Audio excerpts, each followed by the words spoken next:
Well, thank you all for coming, especially given all the room switch. Next week, just a note, I'll tell you all again, but we're going to be at 6 to 7 instead of 5:30 to 6:30 in Gates. So hopefully that'll just be easier for everybody. But to start us off, can everyone just introduce yourself to the person next to you? I know you two, I think, know each other. So maybe just like, I think you two know each other. Just someone you don't know, introduce yourself. Please.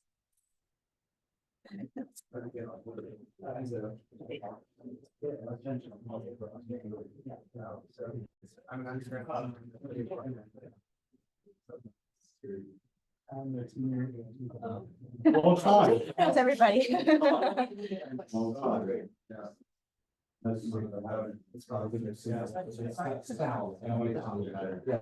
Anytime. Just introduce yourself to someone. How are you? Good to see you. You didn't happen to see Matthew somewhere around there, did you? You didn't happen to see Matthew somewhere around there, did you? No worries. All good, all good. But yes. Well, you know Jennifer. Bruno, this is Austin. Oh, I know Austin. Oh, you do? Yeah. Might have me both you and Brian here. South. Hi, so I'm gonna be a second. What about you?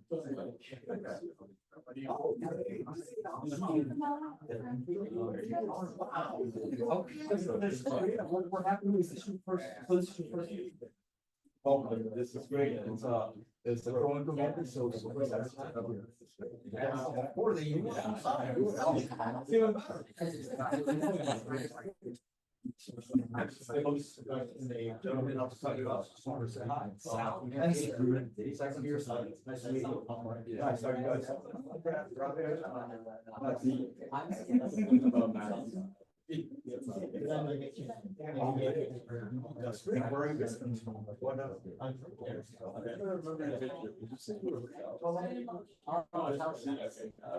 Well, you get to the right club. You're gonna have a lot of fun, so that's good. Yeah, you get well in time, so that's good. Oh,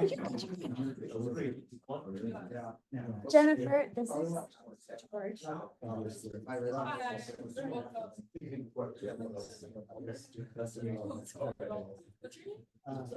I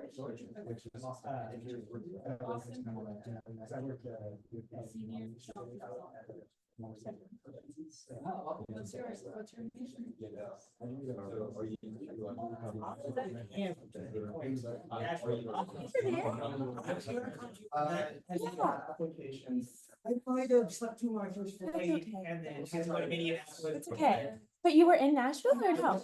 Oh, so you can. I'm close to this, right? Okay, Are we gonna be there then? we'll do it again. Set us at the afternoon of the Delta March. Okay, awesome. Thank you, everybody. I think it's just important that every time I would like for us to, come in, see someone that we know.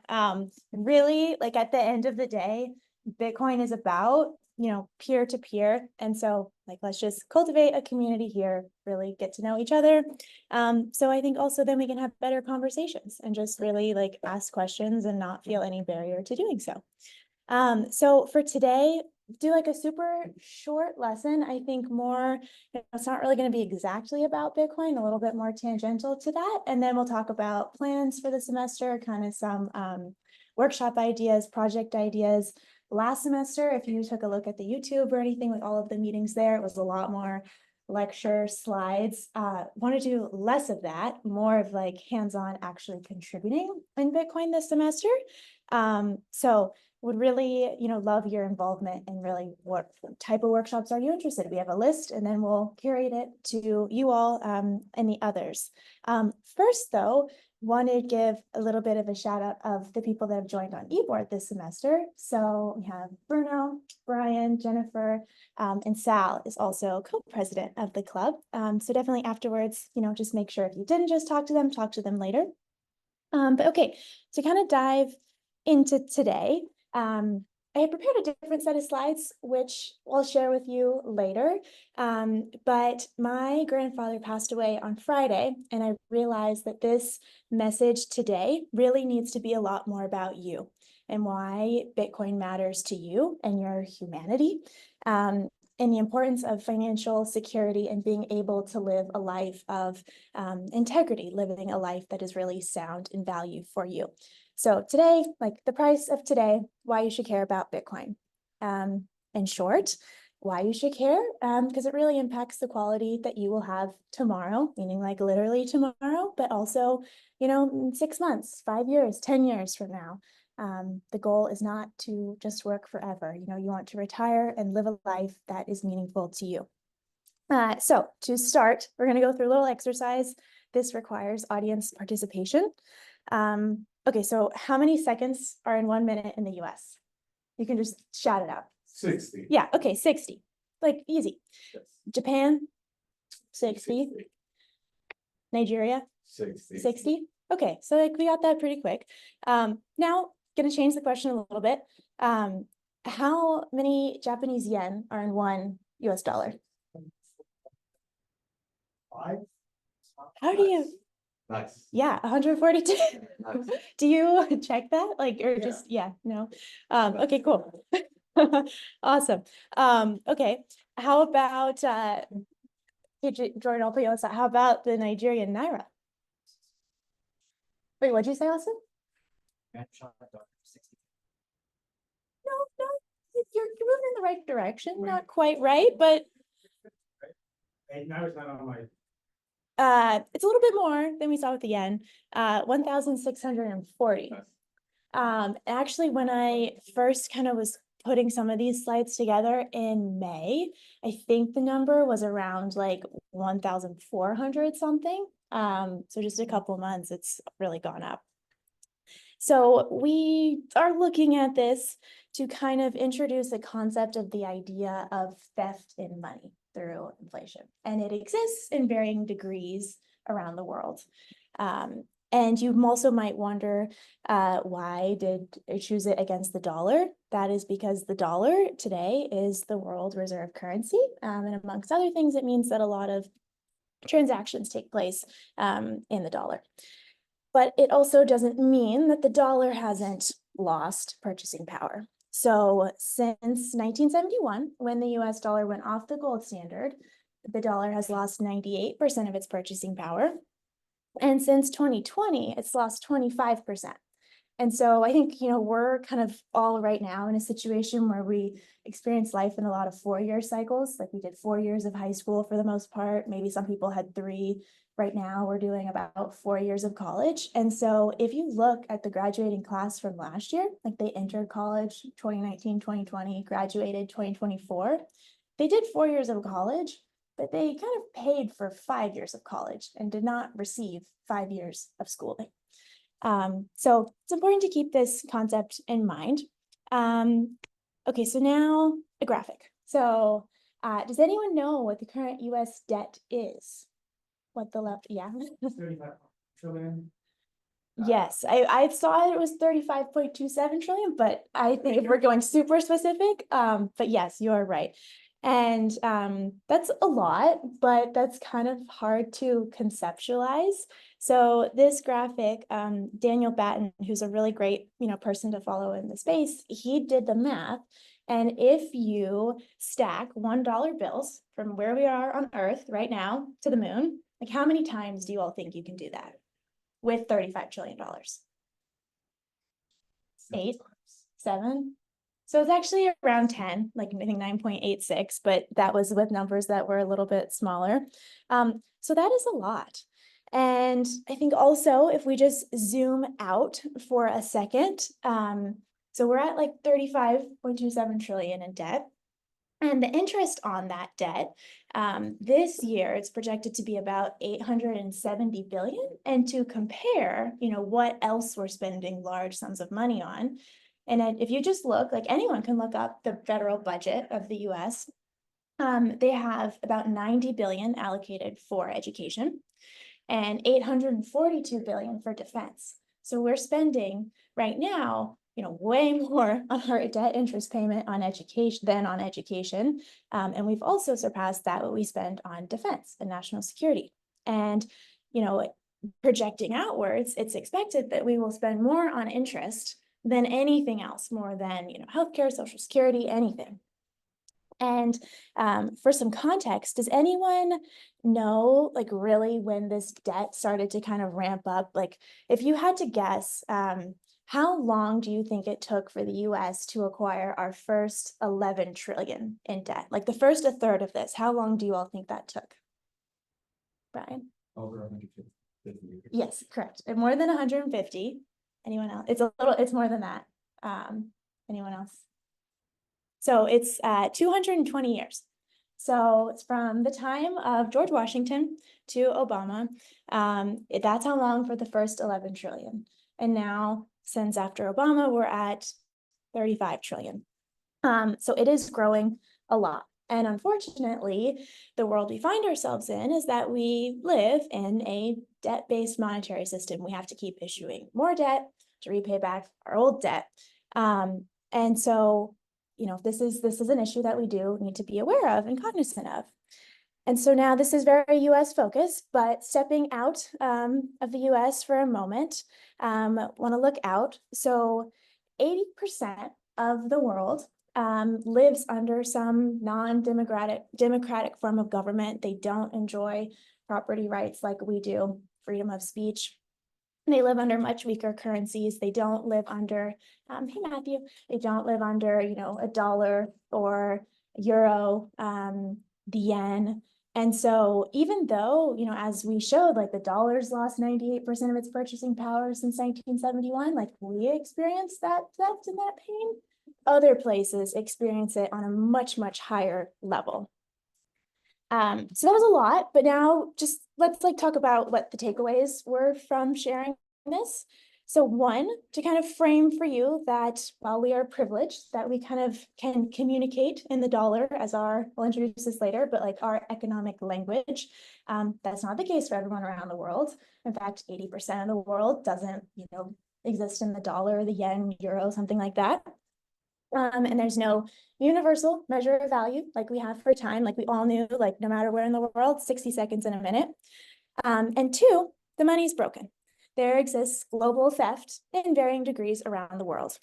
So now, you know, pun intended, let's like leave the moon and come back down to earth and talk about why this matters. And this is where we're going to get more into you and talk about you and why this matters for your life. So money is at the base layer of society. It really impacts the reality that we see around us, the reality that we interact with. Like another, you know, kind of tangible example is like the internet, and how I think, like, how many think the internet is perhaps broken also? Is that something you feel like we're not really the customer anymore, we're the product? And, you know, money impacts the preservation of our rights as humans. And so if there's a breakdown in money, if there's a breakdown in our time preference, are we more, you know, into low time preference, like thinking about the future, hopeful about the future, saving about the future, or, you know, high time preference, like really instant gratification? If anyone has ever seen like the TED Talk of the kid and the marshmallow, like how long can you wait?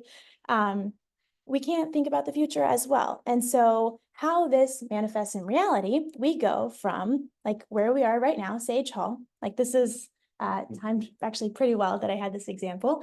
So like it's a very pretty building, like there's architecture, there's design. This was built in 1875 when we had a much sounder monetary standard.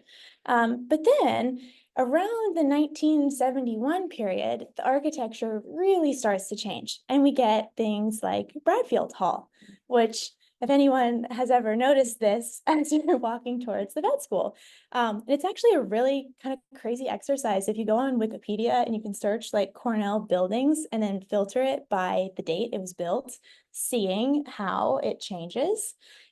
So when money degrades in quality, our reality starts to degrade in quality as well, you know, in what we live in, what we look at.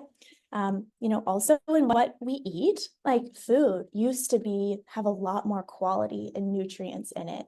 Now, you know, just as quality has left our money, quality has left our food. It's left what we are consuming. And so, you know, I thought people like, oh, why do I care about money? Like, you know, that's not my interest. I'm not a finance major, but like, no, money really impacts how you experience your everyday life. And it's important that you understand it and how you think about it. But most importantly, like, why does this matter? As I've said, it matters for you. Like, you matter, your life matters. Has anyone, Jack Mallers, for maybe the people that are more familiar with Bitcoin in the room, he has this one line where he talks about how money is an abstraction of our time and our energy. And so, you all, each and every one of you, like, your contribution to this world matters, your voice matters, your life matters. And Bitcoin is really about protecting you, your humanity, maximizing what you can do with your humanity to live a life of integrity, and how you can think about securing yourself and your abilities into the future and your participation in the future. So, all of us, I'm sure, like, when you wake up each morning, maybe you don't always think about it, but you have like a why. You have a, why am I, when it's snowing at Cornell, like, why am I trudging up the hill? Why am I trudging up the slope to go to class? What am I doing this for? You have something that at night you're like maybe really excited to think about or do, and that matters. And you should be able to pursue that to the fullest extent that you want. It shouldn't be your primary focus in life that you have to think about, how am I preserving my wealth? Like, that can be, it's important. Like, that's why we're here. We're thinking about how to preserve our wealth, but it shouldn't be totally self-consuming. And so most importantly, your quality should not also be devalued when our money devalues. And so, when I kind of find myself walking around campus every day and I see like all the people here that are really smart, really hardworking, like, for me, the idea that any one of you doesn't get to maximize your humanity and what you can bring to this world, because we as a society have like socialized this idea that theft through inflation is okay, just does not sit right with me. And I hope that through this club and the conversations we can have, that it will also start to not sit right with you. And you'll hopefully start to see Bitcoin as a tool to protect you and your tomorrows today. So that's really the goal of the framework of how we want to think about this. And so also, despite coin in the name, Bitcoin is not just money. So how many know, has anyone ever heard the distinction between like lowercase b Bitcoin and uppercase b Bitcoin? Is that, I don't know, some people, okay, yeah, some people have heard it. So most people, they just hear Bitcoin and they think money, like coin in the name. Kind of like kind of an analogy I like to use is, if you're like, I see a lot of Macs, like if your iCloud is broken, like who are you going to fix it? Like who, like this question, like if your iCloud doesn't work, who are you going to? Apple, yeah. You're not like asking the meteorologist because cloud is in the name. So Bitcoin, it is money. It's also, it can be just money, but there's also a network component, something larger with Bitcoin. And so, with that, I hope that we can also, I'll spend some time thinking about Bitcoin as a tool in a lot of different ways. You'll see that if you look back at the other YouTube, Sal has a really good phrase that I heard saying at ClubFest about how, and you can tell me if I get this wrong, but basically Bitcoin makes inefficient energy efficient through Bitcoin mining. So I know, Mark, we were chatting earlier about the Bitcoin mining event that's going to come up on Monday. So maybe like keep that in mind as you sit in there, like, okay, Bitcoin mining, how is it making inefficient energy efficient? And one of these tools that I would like us to think about is a tool for communication. So one way that you could consider money is something that allows you to express your preferences and exchange value. So let's say like you go upstairs and you want to buy a coffee. Well, then you are maybe non-verbally expressing, yeah, I value a coffee today more than, saving these dollars that I'm going to spend in the future. And then you hand over dollars or whatever, BRBs, something, and you hopefully receive back value of a good coffee or whatever it is you're buying. And what I think is kind of interesting is that in the white paper, there's actually a line in the introduction where it talks about a communications channel and how prior to Bitcoin, no communications channel existed for economic transactions in the digital realm that didn't require a third party. So like if you have cash in your pocket today, like Jennifer and I could have a transaction and no one knows about it. There's no third party, it's just Jennifer and I. But once we take that same idea of a transaction into the digital realm, those same rights don't apply. There has always been some third-party intermediary. And so communication, exchanges, transactions, they mediate, our everyday life. Like because we can all speak English and communicate right now, we're having this meeting. And in the world, you can experience advantages and disadvantages depending what kind of non-monetary or language protocol you speak. So English, for instance, like 44% of all information in the world is in English, like it's denominated in English. 19 of the top 20 universities in the world are in English-speaking countries taught in English. So you can really have kind of unparalleled opportunities if you can speak that language. And there's 7,000 languages in the world. But similarly, you can experience advantages and disadvantages depending what like monetary language you're speaking. So go back, you can think back to the beginning, the exercise we did, like maybe if you're transacting in the yen or the naira or some other currency. And what is important though to realize that the differentiating factor between like a spoken language and like a money language is that traditionally, well, actually, I'll turn this into a question. How long do you all think fiat currencies, so money that is backed by trust in a government, how long do you think on average those last? About a century, right? Give or take. Not quite. So Austin, what'd you say? Like 30 years. You're so close. It's 27. So on average, fiat currencies last about 27 years. And the upper limit of that, by the way, the lower limit's like a couple days or a couple weeks. The upper limit is 48 years. So if anyone wants to do like super quick math, like how long ago was 1971 when like we started this slide and the dollar had lost 98% of its purchasing power since that time. And that was the year the dollar became a fiat currency.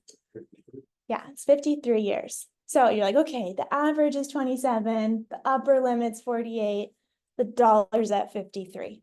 Something, maybe like some alarm bells could be starting to go off.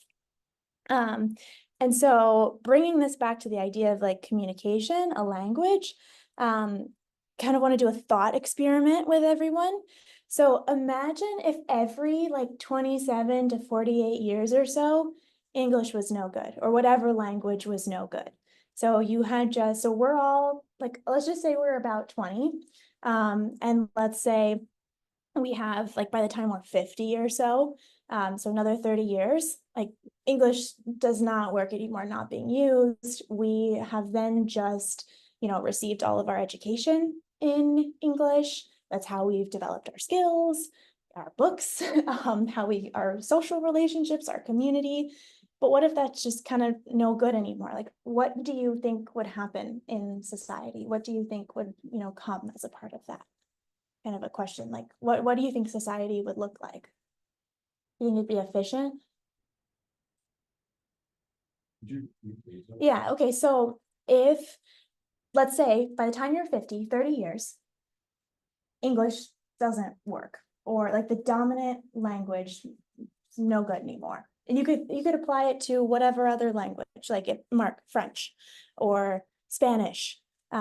This idea that this language that mediates how we interact with our community and our society starts to fall apart, and it doesn't serve its kind of goal anymore of facilitating that exchange.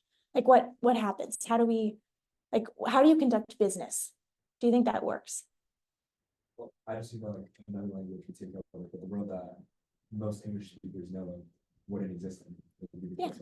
Yeah, so you're exactly right. Like we would cobble together something else that would serve and do a better job of facilitating those communications. But there would be a time where there's some dysfunction, some friction, some confusion. Um, and so with written language, so going back just to think about English, because English it's changed, of course, over the years, but think about all the books that we have and all the knowledge, what written language provides for us that we can kind of store knowledge, like the textbooks we all use. Like we have value in that. We can take, the work and energy someone else has spent, like the Pythagorean theorem or something, and then use that to unlock other new insights. And so, written language, that's really important for how we progress society. Economic language, like money, assets, is as well, in how we're able to express, again, thinking about us, our humanity, how we can really protect ourselves into the future. Because let's say, we probably all are starting our first jobs right now, getting your first paycheck, and thinking about, okay, I might want to spend some of this, save some of this so that you don't have to live day to day, so that you can think and have choice about, maybe I want to take a vacation, or maybe, I don't know, I've saved a lot, I want to take a year off and go a new career path. Like when we can have savings, when we can build wealth, that's really important for kind of fulfilling ourselves and feeling fulfilled in life. But it's hard to do that when money and value seeps out and when we don't have some stability. And so the kind of conclusion of the analogy here is that, to Brian, your point that you just said, it's important right now for us to start thinking about how could we speak an economic language of the future. Like you said, okay, we'd probably, speak something else. Well, with Bitcoin, it's important. It's why we're all here. We're thinking about how can I take care of myself in the future? How can I speak to other people around the world? And what I would offer as a consideration with Bitcoin is that it offers itself as like the first translation language of value that all 8 billion people, regardless of where you are, what your native language that you speak, what you're born into, that you can all speak and communicate with it. If we go back into the beginning when we saw, 1 yen was 140 yen equaled about $1. Well, 1 Bitcoin is 1 Bitcoin for everyone, anywhere. And so I think it's really important that we think about how now we can exchange value that maintains its quality worldwide and can't just be debased at the whims of a few. We can talk, past lectures have also shown how money has been a tool of exploitation, but it doesn't have to be that anymore. And so kind of as a wrap up call to action, I saw this tweet about a month ago, and it really stuck with me because, so it says, the decisions you made 5 or 10 years ago are what you're living today. So like for myself, 5 years ago, I was like junior, senior, depending when you want to start it, and made the decision to, okay, I'm going to study really hard for the ACT. I'm going to fill out these college applications, work hard in your classes.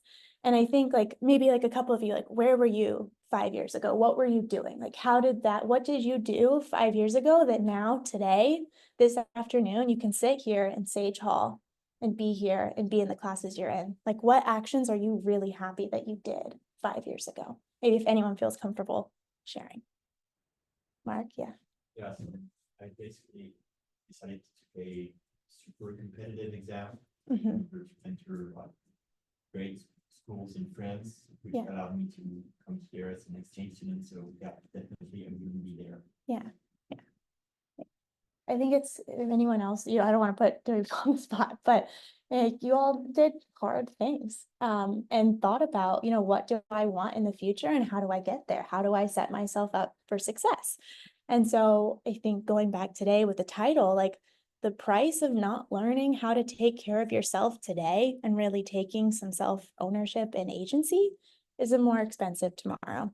And maybe it could change the course of your life in 5 years, in 10 years, maybe provide you a greater quality of life, a more sound life, a life where you have more choice. And so kind of to wrap up on this and go back, like you matter, what you want to do matters. And I think being interested in Bitcoin, it's being interested in you. It's being interested in like me and Sal and us and we as a society. I think Bitcoin can protect you and help you find fulfillment and really maximize what it is you want to do as a human. And there's a quote that I like, his name is Knut Svanholm, and he says that Bitcoin is not the signal, but it's the greatest noise remover. And so none of us use like a radio, but think of a radio and there's a lot of static and noise, and it makes it really hard to hear like the actual message in the signal. So you don't need to focus your whole life on Bitcoin or even working in Bitcoin. That is something that's a big priority of the club, is if you want to work in Bitcoin, if you want to join the industry, how can you do it? But you like whatever it is you're currently interested in, like, and so like applied math, like whatever that is, you should just be allowed to pursue that. And I also, if that's what you want, and also like if you look at just like the statistics of like Gen Z, like loneliness is really going up. People don't want to set up long-term goals because the state of the economy makes them worried about the future. People don't want to have, like, we can pull up the charts later and look at them, but people don't think it's going to be possible really to retire. They don't think it's possible to buy a house. They don't want to have families. And that's not hopeful. Like we need to be excited about the future and what we want to build in it and what problems out there, like real problems that we need to solve. And I think that Bitcoin can help be that signal towards excitement and hope and towards meaning in our lives. So yeah, you right now in the present matter, you in the future matter. I think our world needs you and your contributions. So my hope is that you all can, you're already in the club, like take care of yourself and set yourself up for success in the future. So that's kind of the lesson for today. But maybe if anyone has like any quick questions, or we can go into talking about like what we're going to do in the club, the different projects, workshops, but also happy to take a moment to chat if anything sparked anything with anyone. We can also talk later after. But okay, so quickly on the club norms. So yeah, obviously this is a lot of like about Bitcoin and how the current world is not functioning as well as it used to. And so in the club, like we're here to take a more optimistic point of view, observe what's changing in the world, be conscious of the reality around us, and really just work to how can we gain new understandings about the world? How can we ask better questions and just work on perhaps building a better model? So focusing on the good rather than just focusing on the bad.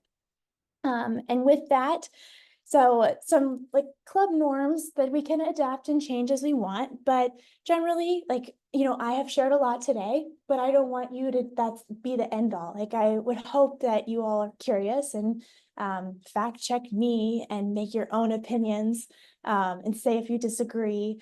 And you can do that. There's a form on here if you don't want to ask a question in front of everyone. I hope that we can build a place where everyone just feels comfortable asking questions in front of everyone. But if that's not the case, we have that as well.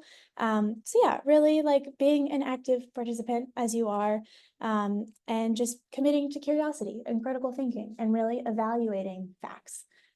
So I hope that we can embody that. And then on that note, some new updates on how the club is going to operate for this semester. So as you all know, there's no application of any sort. And we really, Sal helped a ton. So Sal, if there's anything you want to chime in with this document, thinking about how can we signal to the outside world and internally what different people, do or don't do, if recruiting is something that's interesting to you, and how we can perhaps really stay within the incentive model and the value system that Bitcoin embodies. And so on that, they're up here at the top. We'll kind of go through them as we talk through this. But we kind of looked at, this is not an exhaustive list of all of the stakeholders in Bitcoin, but we have like speculators, maybe people that aren't at the club meeting right now. We have hodlers, like if you just, hold some Satoshis, maybe you are a node. Oh yeah, do people raise your hand if you know what hodl means? Okay, so hold on for dear life. There's a really funny meme of like a Bitcoin on a roller coaster going up and down. Because yeah, actually this is a good point. Like depending on the lens you're looking through, like if you're in like a dollar system, Bitcoin is more volatile probably than maybe the dollar on a day-to-day basis. It has a lot of spikes and up and downs. I heard a quote, River is a really good place with knowledge and education, and they put out a good video. I think it's titled like Why the Dollar Doesn't Love You Back. It talks about, Austin, did you see this? No, yeah. And it's like a 3-minute video. And one of the things it says, it's like, yeah, Bitcoin's a way to get rich, but it's also a way to just not get poor slowly. And so, if you want like the past 2 years, I think Bitcoin's up 242%, the last year, like 130%. But it still has had down years. And also, but if, where we started with the presentation, like if you're in like the Naira or some other currency, Bitcoin might be much more stable for you depending on the lens you're looking at. So that's HODL. And then some other stakeholders. And so we are going off the node network terminology. So we can change this, but kind of landed on calling these different groups clusters. Like maybe I'll cut to the chase, then come back up. There's the hodler cluster, there's miners, and then there's nodes and then miners. And so why we did this, some of the core values in Bitcoin are transparency, censorship resistance, and permissionlessness. And so we were thinking about, how can we have a really transparent system of effort, what someone has done versus not done. And then how can we make sure as you kind of move up in different tiers and have different rewards that no one controls it, that it's just purely based off of the time and energy, your scarcest resources that you have shared with the club. And then permissionless, like Bitcoin, anyone can come in, buy it, run a node, be a miner. So like anything you all want to do in the club, how you want to contribute should be permissionless as well. That's why there's no application to join, just an interest. You're welcome to join. And then depending on how much effort and energy you expend, different clusters. And so how many of, I think from talking with you all, the answer to this question, but everyone, 21 million Bitcoin, is that kind of I think most of us all here know that.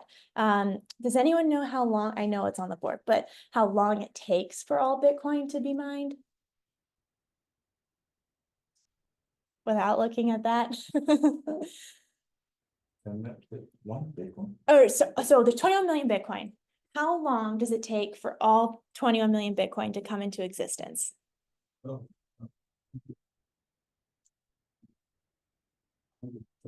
Yeah, 131 years. I think history is really interesting and kind of like the numbers in Bitcoin, but is anyone familiar with the Protestant Reformation, like the separation of church and state? Yeah. Does anyone know when that started? Like what day that kind of kicked off? It's coming up, actually. It's a holiday in the US and other places around the world. Halloween, October 31st. Martin Luther tacked up the 95 Theses. And anyone know when the Bitcoin white paper was published? When it was released? No, October 31st. Anyone know how long the Protestant Reformation lasted? Like the separation of church and state? 131 years. I think this type of stuff is interesting. So yeah, all 21 million Bitcoin will be mined over a span of 131 years. And okay, sorry, this is turning into 20 questions, but when you were little at a birthday party, did anyone ever play Limbo, like the game with the pole, and it went up and down? So people will tell you Bitcoin mining is solving like cryptographic math puzzles, and it's so complicated. And yeah, there's complicated aspects-ish, but really it's looking for a number under a certain threshold many, many times over again. In this threshold, think like limbo, like how the bar lowers as, you get further in the game, competition increases. And then also it, starts higher. Same general idea with mining, to make sure we have 131 years when all Bitcoin come into existence. That means about every 10 minutes, a new block is mined. And this would be helpful if I had a diagram on here, but I wasn't going to go through all this. Right now, the reward for successfully mining a block is 3.125 Bitcoin. Every 4 years, it halves. So last April, we had a halving party. It was at 6.25. Now it's 3.125. But to keep this average of every 10 minutes, there is what's called a difficulty adjustment. Every 2016 blocks, the protocol checks, hey, like, are we at 11 minutes or are we at like 9 minutes? Do we need to make this easier or harder? So the club will have a difficulty adjustment going between different clusters at the end of every semester. And you can either like increase the difficulty, go up to maybe like you are a node and you want to go to a miner.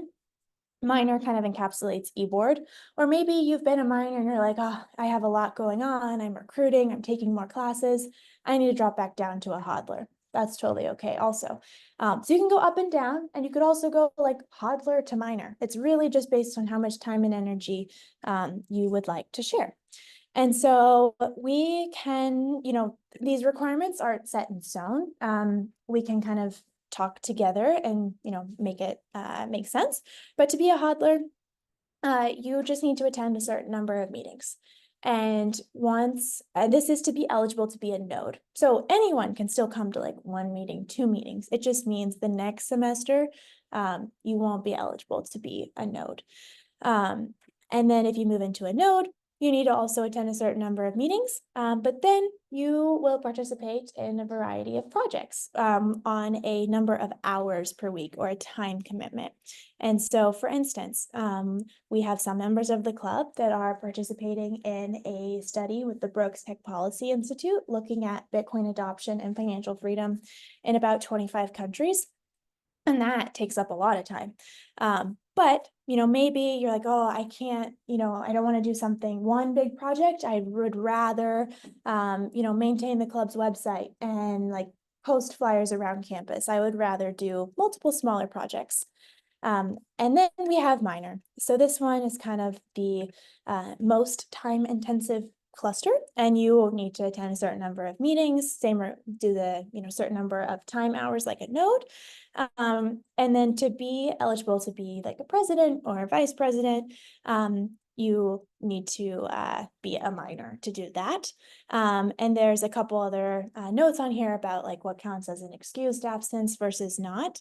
But hopefully this also, like we were talking about like the term e-board, and for our club, it just didn't seem quite right. Like it didn't seem like it fit the values quite to the extent. And so hopefully this terminology will also just introduce you to more Bitcoin terminology and be more familiar with how Bitcoin works and operates. But this is kind of a change from the prior year. And we can also talk about, what are some incentives of participating and what you want to get out of this so that it's worth your time. Because like we talked about, money, a way to exchange preferences and value, like how do we make sure you're getting the value that you want? So that is important. And then hopping back over. So that's this right here. And you all will have the document link after. Quickly, I know we don't have a ton of time left, but I wanted to do a quick poll on just what some of your interests are. So if you open this, it should take you to a poll, and I don't think you need to type in a code, but let me know if you do encounter needing to type in a code. You're good, Sal? Okay.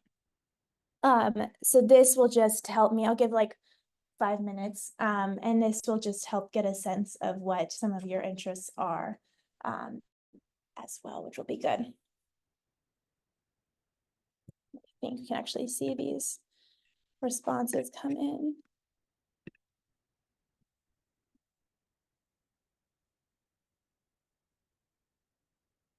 Yeah, cool. And I'll share the responses to all of this after.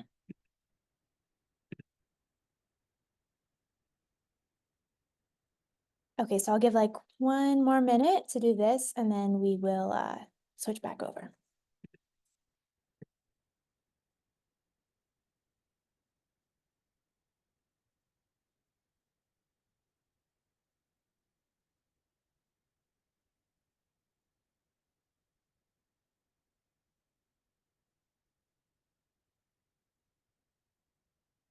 Actually, it looks like most of you are done, so we'll keep moving. Workshop ideas. Okay, so anyone familiar with like the term on-chain data? Like, has anyone heard that before? Or, okay, I see a lot of nods. So maybe that could be interesting. Doing like, how do you, because there are some really interesting insights that you can gain from looking at on-chain data. Like for instance, you'll see in that document, I think it's about like 45% of all Bitcoin hasn't moved in the last 6 months. Actually, I want to check this so that I don't say the false thing. Yes, I was correct. And so there's cool insights that you can get from kind of just looking at on-chain data. It can help you understand some different pieces.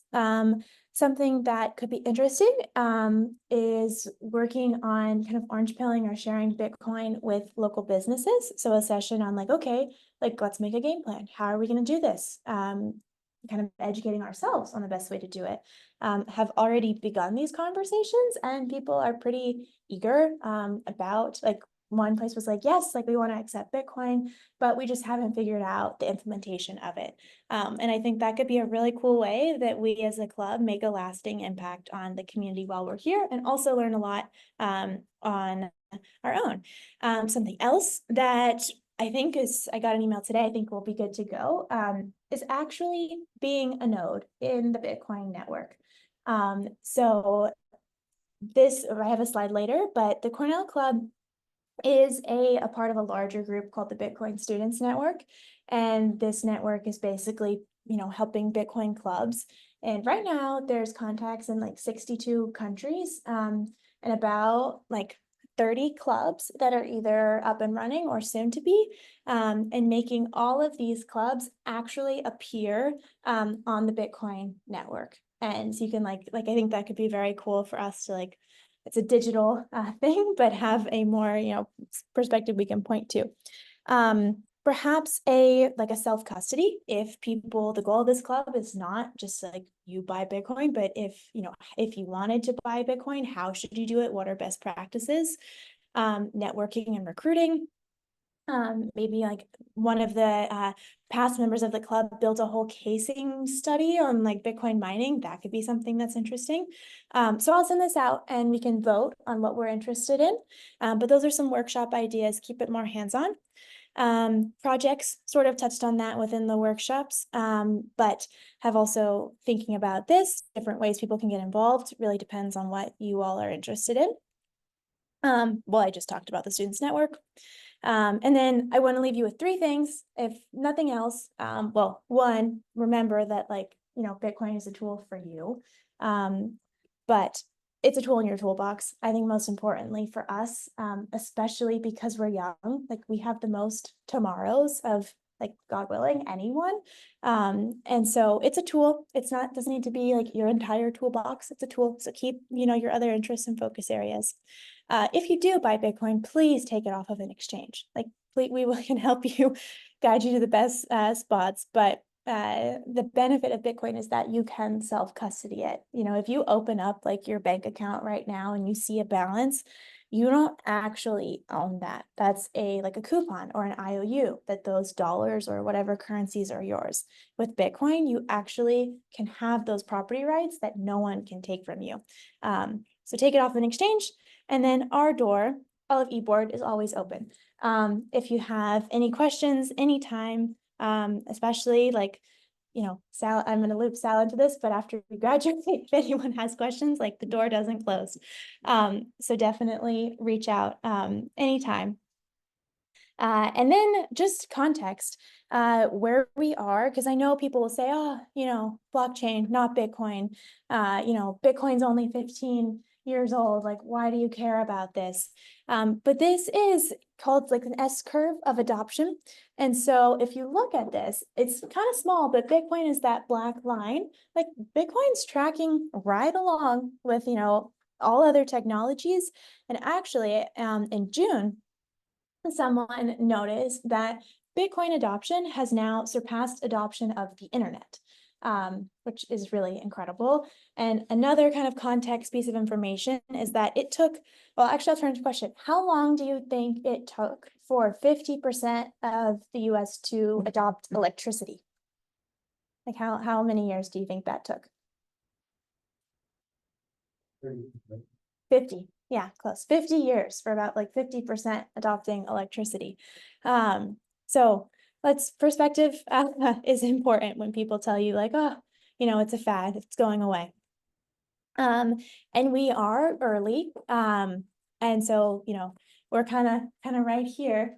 We're past like the very earliest adopters, but we are still early. So it's important to keep that in mind as well.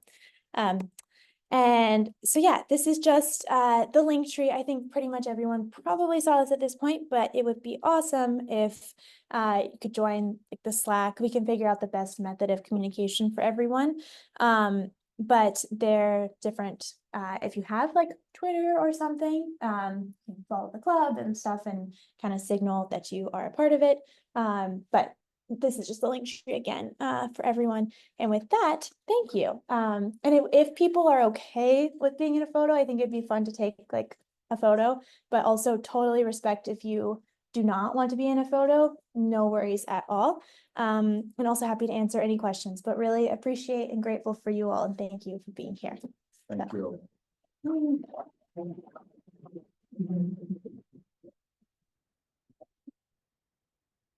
Everybody.